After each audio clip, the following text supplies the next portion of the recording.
So here we are at the very peak of the soft fruit season, and we're so enormously lucky in this country because we have all this wide variety available to us. But because the season is so short, we need to get out, get cracking and make the very most of it.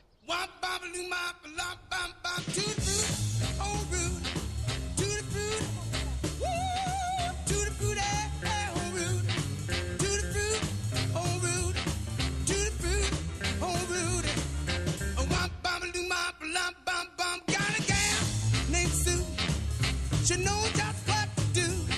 I got a gal named Sue. She knows just what to do. She brought me to the east, she brought me to the west, but she's the gal that I love best. To the fruit, oh fruit, to the fruit, woo, to the fruit, oh fruit, to the fruit, oh fruit, to the fruit, oh fruit, oh wah bam loo ma blah bam boom. Well, if you've been out to pick a whole basket full of summer fruits, I think one of the nicest ways you can serve them is making a simple but very good fruit compote. And I've done two recipes for you here. This one is with soft summer fruits, but it's flavoured with lemongrass, which gives it something a little bit different. This one over here is made with the later summer fruits, plums, apricots and peaches. Now, if you've got a fruit compote, I think the nicest thing you can serve with it are meringues. And I've got a really good meringue recipe here to show you. These are slightly different because the meringues are actually flavoured with caramel. Well, now I'd like to show you how to make caramel meringues. And you start off with a nice roomy mixing bowl like this, but it must be very clean and dry because we're going to beat up egg whites, 3 egg whites, and it's very important that you don't have any moisture or grease. Same applies to the whisk. Now, to make meringues, the first thing you have to do is beat up those egg whites, and I'm just going to show you the right stage they need to get to, so we'll carry on with that.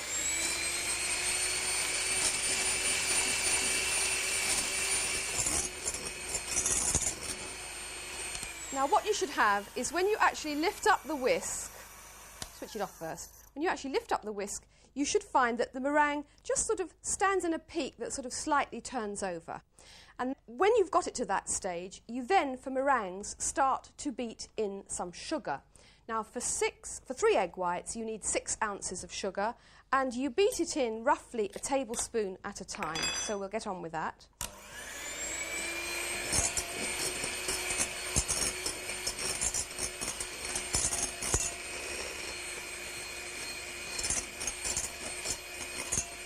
Now, what I've got here, actually, although the meringue needs 6 ounces of sugar, I've actually only got 4 here. It's caster sugar,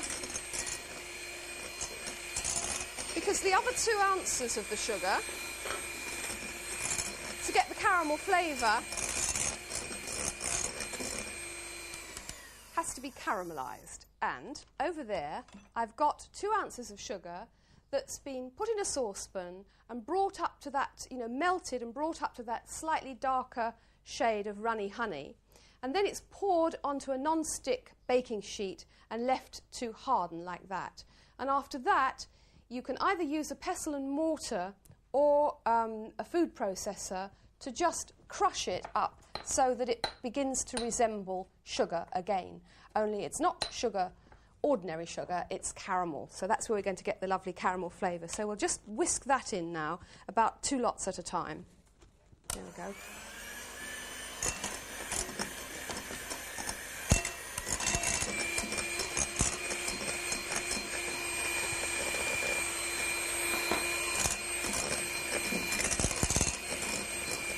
So if you're not doing caramel meringues, 6 ounces of sugar. If you are, 4 ounces sugar and 2 ounces caramelised. Now that's ready, and you need to have a baking sheet, quite a large size baking sheet, lined with non-stick silicone paper, which is very easy to make meringues on. And you need to take roughly a dessert spoonful at a time. So you put that on like that. Very simple. And then take another dessert spoonful and put it on top of the first dessert spoonful.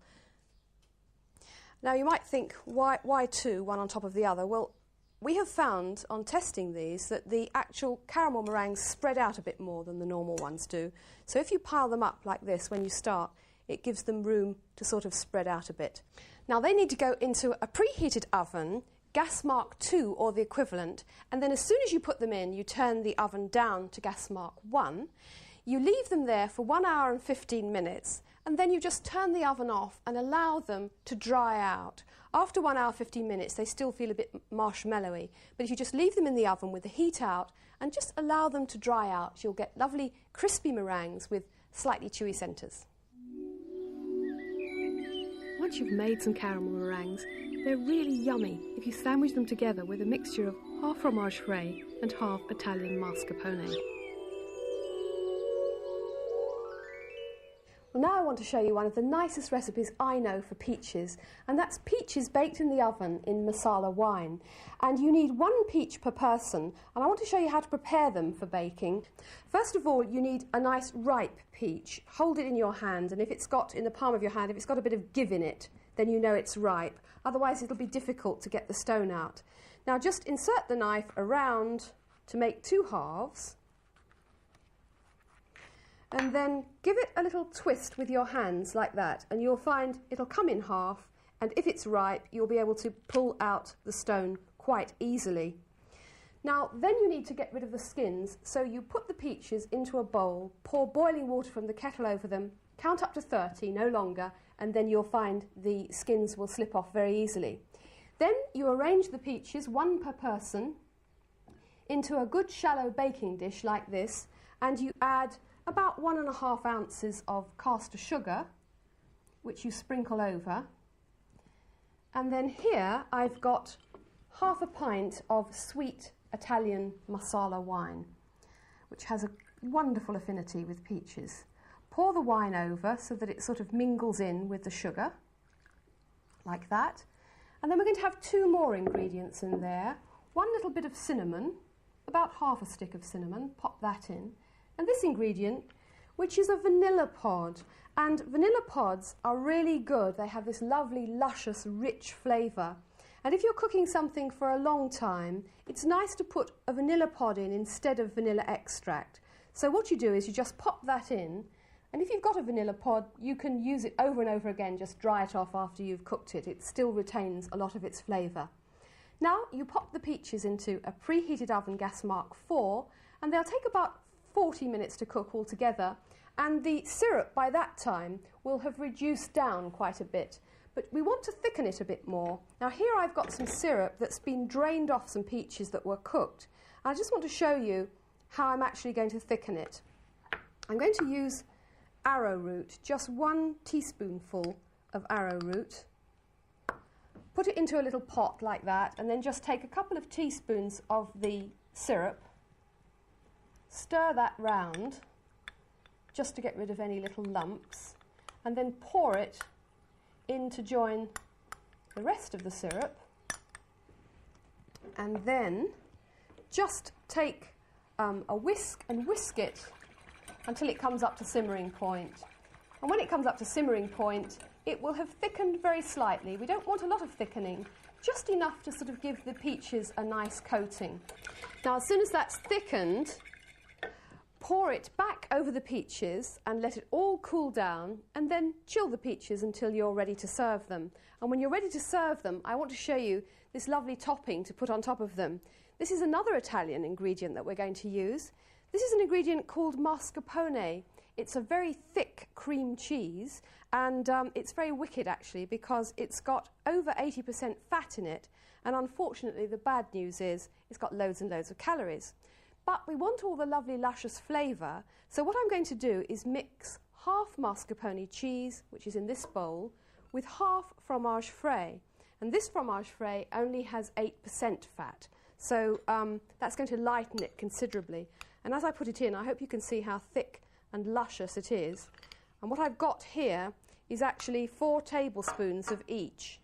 And I'm going to add to them a dessert spoon of caster sugar and a few drops of vanilla extract, just a few drops, and then just whip that all together with a fork, and then it'll be ready to go on top of the peaches.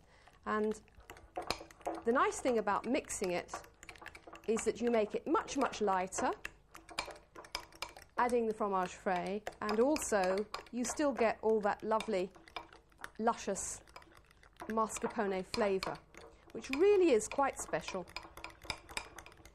There we are. That's ready now to go on top of the peaches, and so we'll just put 2 peach halves, which is 1 serving, onto the plate there, and then just spoon some of that lovely luscious syrup over them. And then just when we've done that, just top it with the mascarpone cream. A little bit on that one, and then a little bit on that one. And that's peaches baked in masala with mascarpone cream. Now I'd like to show you a fromage frais recipe. This is a cheesecake made with a strawberry topping. First of all, make a crumb crust by adding 2 ounces of melted butter to 6 ounces of crushed sweet oat biscuits. Add 2 ounces of chopped toasted hazelnuts, then press the mixture firmly into a 9-inch springform cake tin and leave it to chill. In a large bowl, add 3 eggs to 12 ounces of curd cheese, followed by 6 ounces of caster sugar and 1 teaspoon of vanilla extract, and whisk together till completely smooth.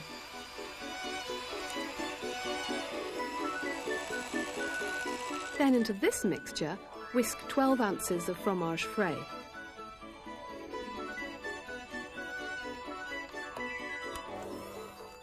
Pour the whole lot over the crumb base and bake at gas mark 2 for 30 minutes. But leave it in the oven to cool and finish cooking, as this will prevent cracking. Top the cheesecake with hulled strawberries and a glaze of strawberry puree, then serve with some extra puree to hand round separately. And if you don't like cloying cheesecakes, fear not. This one's luscious but very light. And now I want to show you another lovely recipe to serve with summer fruits. And this is what I call a vanilla cream terrine. And you start off in a saucepan with 15 fluid ounces of whipping cream. That's all except 3 tablespoons. I'll show you what happened to the tablespoons in a minute. And you warm the cream up and you add to it 3 ounces of caster sugar. And then the idea is to just keep it over a gentle heat and just let the caster sugar completely dissolve in the warm cream. And because this has a vanilla flavour, I'm going to put 2 teaspoons of pure vanilla extract in to join the cream and the sugar. In it goes. And then what happened to the extra 3 tablespoons that were taken out of the 3/4 of a pint is they're over here, and what they've got in them is 1.5 sachets of powdered gelatin, and you just soak the powdered gelatin in the 3 tablespoons of cream for about 10 minutes. And then that's going to go in and join the other ingredients. And what we want to happen to that now is in the heat of the cream, we want it to just melt and dissolve. Now the other ingredient that goes with this is 3/4 of a pint of Greek yoghurt. I don't know whether you've noticed, those of you who've been with us on the series from the beginning, but we are trying quite hard to cut down on calories. And so instead of using all cream, this is going to be made with half cream and half Greek yoghurt. And you may like to know also that whipping cream does have less fat in it than the thick double cream. So we're being quite good, really. Now there we are, that's just about ready now. Turn the heat out, and I've got the yoghurt waiting here in my bowl, 3/4 of a pint of Greek yoghurt, and I'm just going to stir the hot cream into the yoghurt. And then give it a whisk with my whisk to blend it all thoroughly. Now when that's thoroughly blended, you next need to put it through a sieve, because sometimes when you're using gelatin, you get little globules that perhaps don't dissolve properly. So just as a precaution, you put it through a sieve. Now as soon as you've put it through a sieve, you then transfer it to a polythene box. And this one here measures 4 inches by 4 inches. And I know it looks a bit small for all that mixture, but it does actually fit it perfectly. Then as soon as it's cool, put it in the refrigerator, and I think it's best to make this the night before so it gets really well chilled and set before you want to serve it. And then when you're ready to serve it, you take the box out of the refrigerator, remove the lid, and we're now going to turn it out. And to do this, first of all, you just go in with a palette knife and begin to loosen the edges all the way round before you try to turn it out.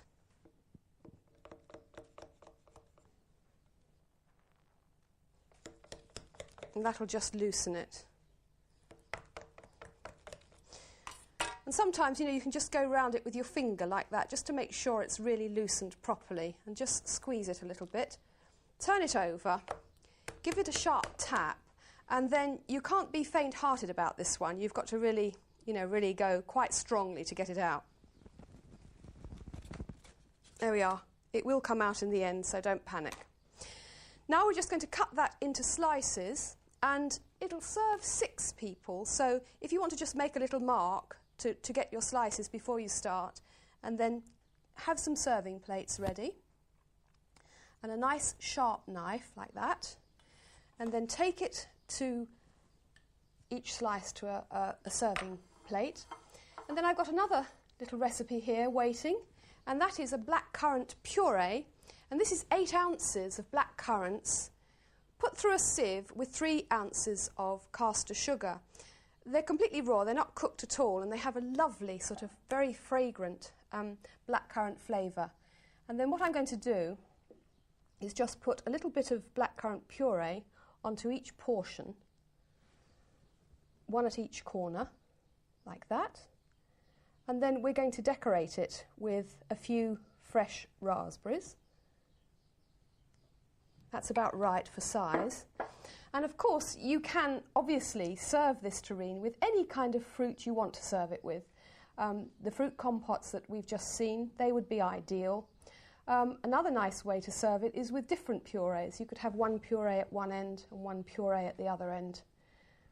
And you can be very adventurous. Just finish off with a mint leaf, and that's vanilla cream terrine. And this one's another stunner. It's a jelly made with sparkling rosé wine and studded with soft summer fruits. And staying with the jelly theme, these are peach jellies made by dissolving gelatin into sparkling peach wine. And the nice thing about these is they retain some of their sparkle when they're set, and they're topped with a peach puree. But if you'd like something a little bit more crisp and crunchy to go with your summer fruits, then how about this hazelnut shortcake? You start off by creaming together 5 ounces of softened butter and 2.5 ounces of icing sugar until the mixture becomes very light and fluffy. Then you sift in 5 ounces of flour and 2.5 ounces of rice flour mixed together. Then follow these by adding 3 ounces of ground hazelnuts, which have been toasted first for extra flavour.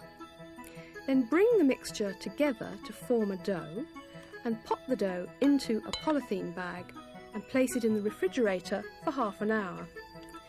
After that, roll it out to a thickness of 1/4 inch and cut it into rounds with a 3.5 inch cutter. Bake the shortcakes for 10 to 12 minutes in a gas mark 4 oven, then just sandwich them together with whole fruits in a summer fruit coulis and finish off with a dusting of icing sugar. Well, now I want to show you my version of a classic recipe, which is a millefeuille made with summer fruits. But my version is not quite classic because puff pastry, which this involves, takes an awful lot of time and a lot of effort to make. And I'm going to do a cheats version by showing you a quick flaky pastry. Now you start off for your quick flaky pastry with 4 ounces of flour, and that's sifted into a bowl with a pinch of salt. And then you need 2.5 ounces of butter, or you can use block margarine if you prefer that. But the butter has to be put in the freezer for a couple of hours, because what happens is it gets really rock hard, and what we're going to do is actually grate the butter into the flour. Now you start off by just dipping it in like that to get some flour on it, and then you just press it onto the sides of the grater so that all the butter comes down into the flour. Just keep dipping it in in gratings. Now, if you were making puff pastry, you'd have to have lumps of flour and you'd have to keep rolling and chilling and rolling, and it does take an awful lot of time. This way, you don't actually get the millefeuille, the 1,000 leaves. You get far less, in fact, but you get all the flavour. Now, I've got foil around it to stop it melting, but now it can take a little bit more of my hands. If you start off using your hands, by the time you get to the end, it's melted. Even though you've had it in the freezer, it gets melted very, very quickly with the warmth of your hands. Now, as soon as you get down to the end there, the next thing you want to do, we'll just finish that off. And if you've got a little lump at the end, just throw it in. It won't hurt. There we are. Careful not to cut your fingers. Now, there's the butter, grated. The next thing I'm going to do is just flick the butter into the flour. This is an incredibly easy pastry to make, even if you're not good at making pastry. This is really, really easy. I can't think of anybody who couldn't do this. So there we are. We've got all the butter now coated with the flour. Now we're going to add some liquid. And first of all, a tablespoon of lemon juice. You can sprinkle that in. And follow it with a tablespoon of water. And then carry on with the palette knife, just flicking the fat into the flour. You don't need to go in with your hands until the very last, until you think it's ready just to come together. And so you can see just how very, very easy this is. Anybody can make this pastry.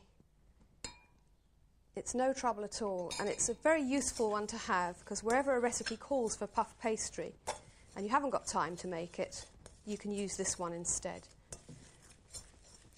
Now that's just about ready now to come together. So I'm going to go in with my hand and just bring it all together into a dough, just very lightly. And then as soon as you've got it together, you then put it into a polythene bag and leave it in the refrigerator to rest for at least half an hour before you want to roll it out. Then you take it out of the refrigerator and you roll it out into a square about 12 inches square. Use a tape measure. And then when you've rolled it out to a square, you prick it with a fork all over, and then you brush it with beaten egg, and you bake it in a hot oven, gas mark 7 or the equivalent, and it'll take 10 or 12 minutes to get nice and golden brown like this piece here. Now, it is rolled out very thinly, and the reason for that is we all want to cut down on pastry. So the thing with this is it's a very little pastry rolled out quite thinly, so nobody's going to be eating a lot of pastry. Now we're going to caramelise the pastry, and to do that, you just put a tablespoonful of icing sugar over the surface of the pastry like this, and you have the grill preheated. And then when you've got the pastry covered with icing sugar, you then put it under the grill and wait patiently and watch the icing sugar caramelise.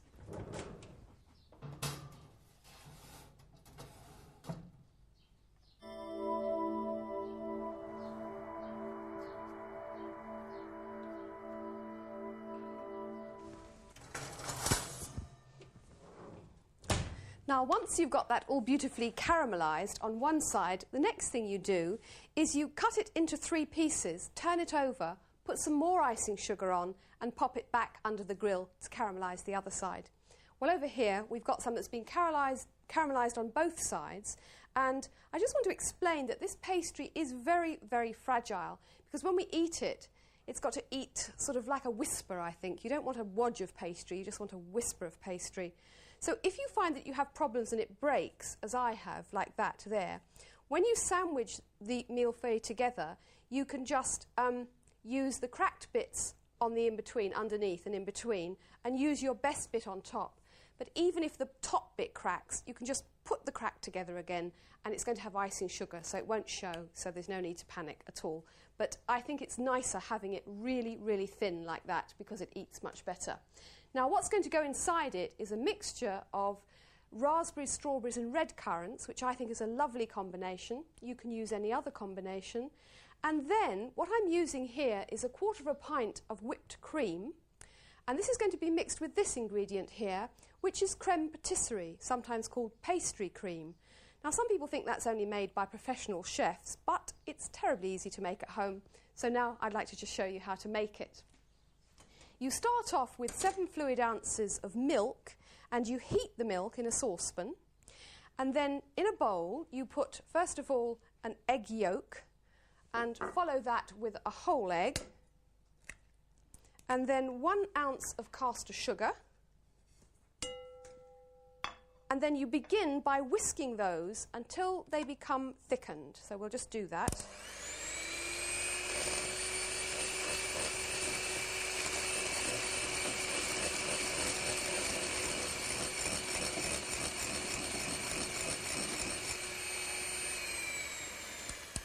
As the mixture thickens, it begins to turn a little bit paler as well. And at this stage, you add 3/4 ounce of sifted flour, and then you just whisk that into the eggs.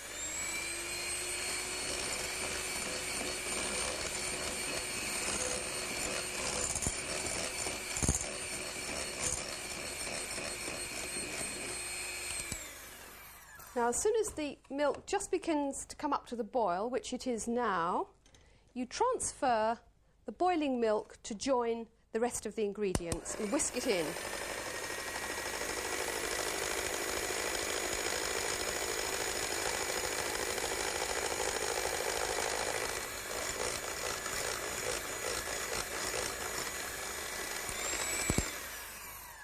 Now that needs to become thick, so the next thing we're going to do is transfer it back to the heat to allow it to thicken.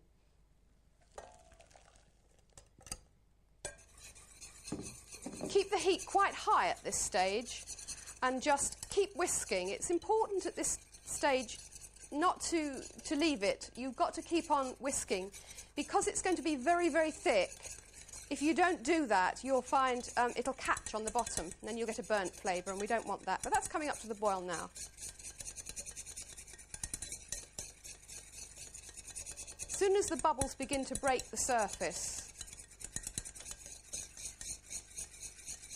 you can see now how the texture's changing. It's becoming really, really, really thick.